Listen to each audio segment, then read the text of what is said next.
Okay, my talk today, firstly, hello everyone, but my talk today, well, it's called Between Colonizer and Colonized. It's about Western discourse of the settler. Now, the reason I thought this was an important topic to talk about today is that 7 members of the G20 were founded as European settler colonies. If citizenship continues to be regarded as a Western concept, then I think the history of European settler colonialism was, to a very large extent, a history of attempting to transplant that concept to outside of Europe and to give it a new purpose, namely to people the earth with a prosperous, well-governed people. Now, to some extent, I think that this aspect of settler colonialism and its unique relationship to European political subjectivity has been cloaked by the separate national histories of individual settler states. And I would argue that the exceptionalism of the United States is only the most glaring example of this. Focusing on the common historic origins of English-speaking settler states, my paper addresses how such societies were conceived in 19th century Western political thought. At this stage, it's worth noting that 2 of the most influential modern critics of Orientalism and of colonialism, Edward Said and Frantz Fanon respectively, both wrote extensively about settler societies, French Algeria and Palestine respectively. In such societies, the colonizer was not, as in British India, simply a foreign occupier. The colonizer sought to marginalize the colonized population through the permanent establishment of a settler population. Frantz Fanon's Wretched of the Earth, just like Albert Memmi's Colonizer and Colonized, describes a situation where one group of people is defined in relation to another through a binary between colonizer and colonized. For these writers, this division was sharpened as colonizer and colonized both attempted to call the land beneath their feet home, and for me this is a crucial distinction.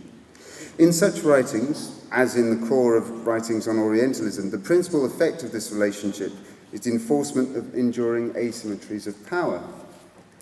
This brief and necessarily selective treatment of a handful of critics of colonization is intended to suggest 3 major points. Firstly, that when we talk about colonialism and its effects, we must be aware that much of our theoretical vocabulary for describing the colonizer derives from settler colonialism, from the attempt by a colonizer to permanently install a population on the land of the colonized. Secondly, not enough of our general theory about colonialism makes a sufficient distinction between colonizer and settler. The latter is, of course, the agent of the former, the transmitter of the former's values, and the physical embodiment of any claims to territorial sovereignty on the land. Yet the settler's role as agent, it seems to me, is often compromised by his or her impulse to claim the land as a home. In the literature that I will discuss today, the settler appears also as a vulnerable and unreliable representative of the colonizer's ideal of civilization. The settler is therefore distinct from Albert Memmi's idea of the colonialist, who we can understand more as a colonial bureaucrat. I think there's an important distinction to be made there. At least during the foundational period of such societies, the settler was often depicted as a figure who required monitoring and control in order to effectively carry out the aims of the metropolitan colonizing power. Thirdly, and leading on from this, the project of colonization, as it invokes race, as it reinterprets territoriality, must be understood beyond the confines of the history of individual nation-states. As Andrea Smith says, I think there's a tendency to assume the givenness of settler states in discussions of contemporary indigenous politics. This is, I think, quite obviously an effect of discourses about settlers themselves, where the function of the settler is to physically replace indigenous peoples as the rightful occupier of the land, enabling the colonizer's claim to territorial sovereignty. Now, for me, in order to understand this aspect of settler colonialism and its contemporary relevance, one must trace its origins not in the context of individual nations building, but in the context of universalizing claims of empire. This talk addresses these 3 points about settler colonialism with reference to the history of Anglophone colonization in the early 19th century and the writings of one of its most prolific authors, Edward Gibbon Wakefield. My concern is not the social experience of the settler, but the ways in which the European settler as a political subject was understood in relation to the metropolitan polity from which he or she came. The political subject that emerges, I would argue, is vulnerable and precarious transmitter of European civilization. And I think this aspect of Wakefield's argument provided an intellectual foundation for the neo-European nation building across the globe and for the marginalisation of indigenous peoples that characterised renewed white settler colonialism in the 19th century and beyond. One of the great things about having a PowerPoint is I don't have to say any of the things here, I'll just let you read them. Now, not very quickly. Now, in terms of scale, I think what's significant about the 19th century is the unprecedented levels of European migration, with 60 million people leaving Europe during the century. If the American Revolution had exposed the pitfalls faced by European states possessing colonies, it had also hinted at the great promise that colonists could have as self-reliant trading partners. And by the 1850s, by the close of Wakefield's career, Great Britain had a global established network of largely self-governing settler colonies. For its advocates, which included people such as John Stuart Mill, the key to a colony's success was the ability of its people to improve and exploit the land. Now, Adam Smith, writing about the Americans in The Wealth of Nations, had said, "The colony of a civilized nation which takes possession either of a waste country or of one so thinly inhabited that the natives easily give place to the new settlers, advances more rapidly to wealth and greatness than any other human society. The source of improvement, therefore, and of order, is not the colonizing power as such, but the settlers as its agents, as people whose presence and whose actions assert that colonizing power." Now, there was significant context for this, and in terms of my own research, this was why I originally became interested in this problem. Colonization was seen as a means of relieving poverty and widespread political unrest in the years following the Napoleonic Wars, 1815 onwards. By the time Wakefield wrote, low numbers of willing migrants and the high cost of labour in the colonies, combined with continuing political unrest, suggested that the policy of colonisation had largely been a failure, and this was the problem he addressed. Now, in Wakefield's view, it was very simply a case that the wrong people had been attracted to the colonies. Land was too plentiful there. Labourers soon became landowners, driving up the cost and preventing the improvement of land. Wakefield thought that the steady supply of cheap wage labour could be maintained by keeping land at what he called a sufficient price. Now, this artificial price would also encourage the formation of different social classes in the colony, promoting the settlement of professionals as well as farmers.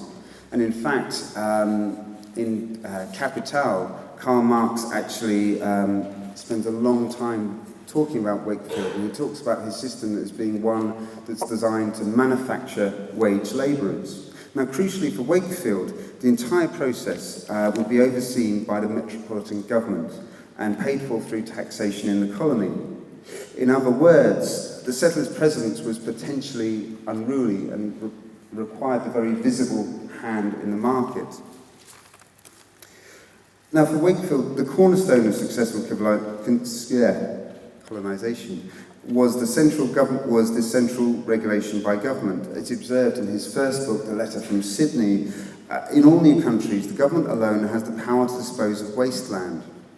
He went on to ask, does it not follow then that by restricting the amount of grants and establishing and we can establish and maintain the most desirable proportion between people and territory? And Wakefield's triumphant conclusion was that every new government therefore possesses the power to civilise its subjects. Now, for me, this statement contains the double kernel of Wakefield's thriving colony, the formula for its success, if you like: effective land distribution on the one hand, and the creation of a prosperous, improving society on the other.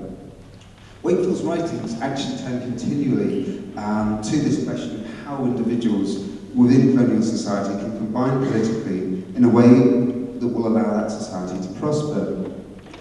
Now, Wakefield saw the social homogeneity of the colonies of his own times as the ultimate cause of their failure to develop civilizations. I conclude, he noted in the letter, that the Australians will hate their parent country more bitterly and at an earlier period than did the British colonists in America, because they will have greater facilities for growing up poor, ignorant, and democratic. The mind of the settler, therefore, deprived of varied company and focused on agricultural pursuits, would languish to the detriment of their society. We are in a barbarous condition, he wrote in he said of Australia, like that of every people scattered over a territory immense in proportion to their numbers. Every man is obliged to occupy himself with questions of daily bread. There is neither leisure nor reward for the investigation of abstract truth. Money-getting is the universal object. Taste, science, morals, manners, abstract politics are subjects of little interest unless they bear upon the question of wool. What is more deplorable, we have not any prospect of change for the better. Now, if dispersal was the great cause of high labour costs, its main effect politically was the erosion of the political capacity of the individual, and that was one of his great concerns. Now, when Wakefield came to describe this political incapacity of the contemporary settlers, he resorted, I think very interestingly, to tropes of superstition and barbarism. Both have a strong lineage in 18th century discourse about what a civilized society is supposed to be, and certainly one can find it in the histories of David Hume, Edward Gibbon, William Robertson, just to mention three of the biggest British names in 18th century history. All saw barbarism and superstition as the hallmark of modern society's other. Now, that other for these historians could be medieval Europe, could be the Orient. In many, it's even the Highlands of Scotland. Wakefield's use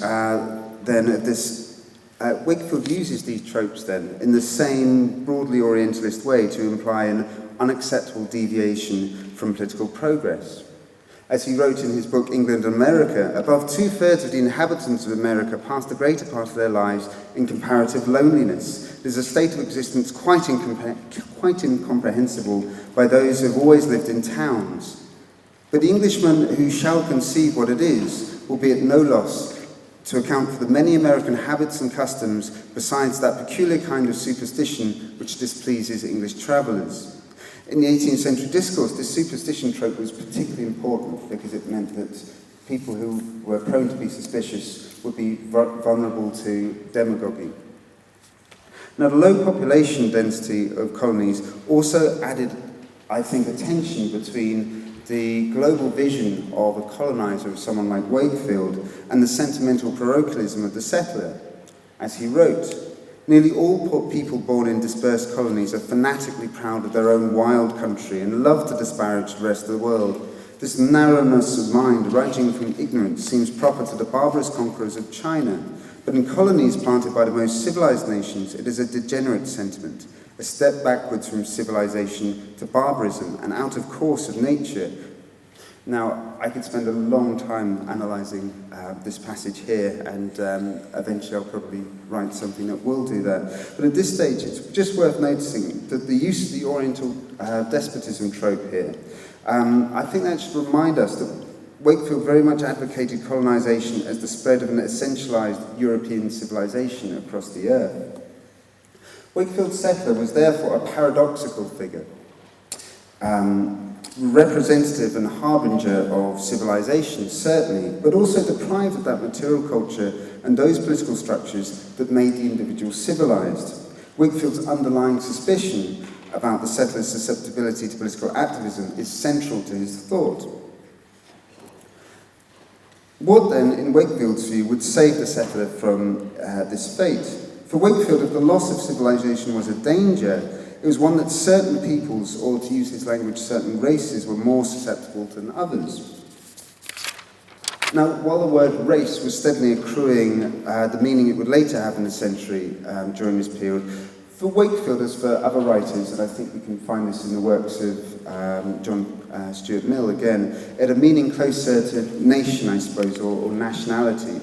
In Wakefield's view, the success of colonisation depended in no small part on the superiority of what he called the Anglo-Saxon race. As he wrote in The Art of Colonization, I doubt whether a purely Milesian Irish or Celtic French colony, however well it should be governed, would be anything like as good as a customer to its mother country as a purely English or lowland Scottish colony. The United States of America, which have been chiefly colonised by English blood, are the best customers a country ever had.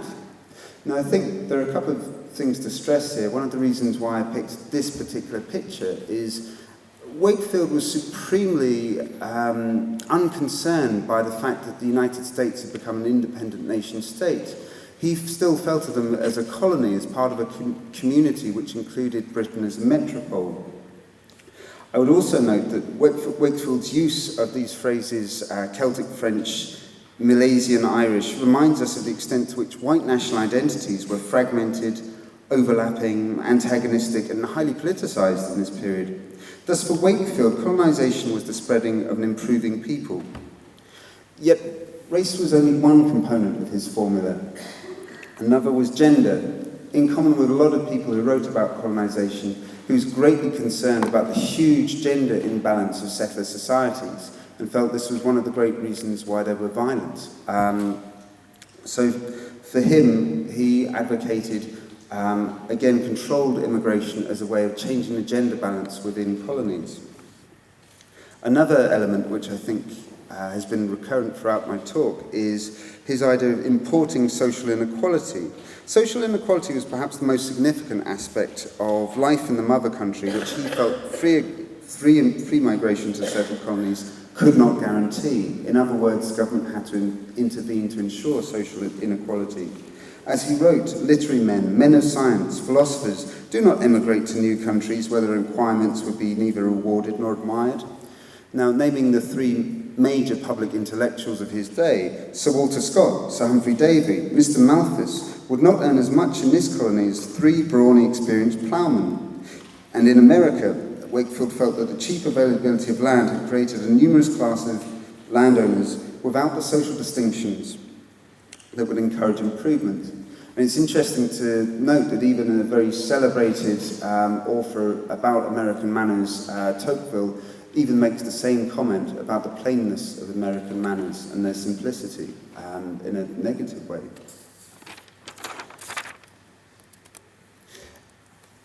I'd now like to briefly conclude. I hope my reading of Wakefield has shown that the growth of settler colonialism prompted new understandings of the role of the citizen and the state in those societies. In part, this was necessitated by the physical situation beyond the confines of the mother country. And it's interesting to note that in the later 19th century, as communications improved, writers about colonisation were much less concerned about trying to forge a new kind of national identity or sense of belonging, because communication was seen as a way of alleviating a lot of the problems of governing remotely. While the political subjectivity of settler colonialism necessarily depends on concepts of race and class associated with nationalism or imperialism, it also makes unique assumptions about the political capacities, or rather political incapacities, of the individual settler compared to the refined citizen of the metropole. Wakefield reveals the insecurity about European civilization, in other words, that underpinned settler state formation in the 1850s and 1860s. Now, I feel that this has two major implications. Firstly, it shows that creating national sovereignty for settler societies was seen as a method of constructing and imposing Western order and civilization on precisely those people who were supposed to be delivering it in the first place. After all, this is why Wakefield is considered as a founding father of three different countries: Australia, Canada, and New Zealand. Secondly, my reading of Wakefield provides a different take on the ways in which indigenous peoples came to be displaced by and then forcibly incorporated into modern settler states. My reading focuses less on property and legal capacity and more on the inherent fragility of Western notions of civilization and order that underpin this. Thank you.